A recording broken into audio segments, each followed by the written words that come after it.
安的艺术水阁好，阁称解说两句话和你做参考。解说，解文说理。讲俗语说俗语，朋友，咱今日来讲一寡古早时代台北流传的俗语。啊，南部的朋友来听，保证你原来感觉有趣味。这几句拢甲庙宇有牵连。头一句咱来讲，大道公甲妈祖婆斗法，民间咧流传。咱知影台北大道公庙保安宫真出名，妈祖经原来真灵性。结果吼，大家煞开始流传讲，大道公咧追求妈祖婆，偏偏妈祖婆无迄个意向。到尾啊，两个放剑讲先天对先天开始斗法。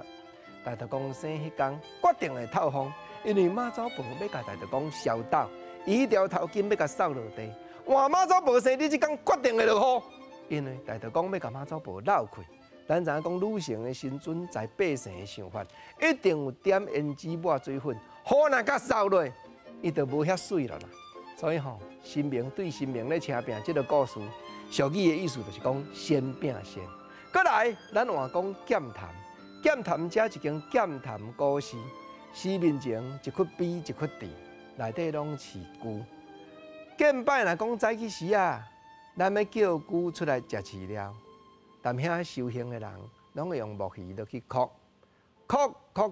过去俗语，解文说理嘛要招你探讨过。讲三个钟也有一个哭，意思讲吼，好运有当着我，原来会着甲我啦。啊，这个句真在空呢，听到木鱼咧哭，就知影有通食。所以台北人咧讲即句剑谈句听哭，就是讲一款人哦，好康的拢会晓装，拢会晓创，拢会晓经觉。啊，过来，咱换讲对干刀来。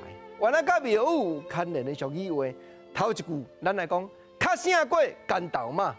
干豆妈正人咧敬拜真灵性呢，竟然这个人讲话较胜过干豆妈。对，这边的选举我讲民主党赢就民主党赢，票开出来真正赢甲在撇，安尼吼有影半仙呢。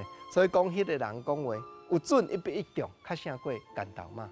过来第二句，三个钟原来有一个曲，咱来讲好歹理论的，咧讲劝解讲好茶无通流过干豆口，那好茶吼做大水的时阵，顶游人拢翘去啊，无通流来到下游，甚至流来到海口。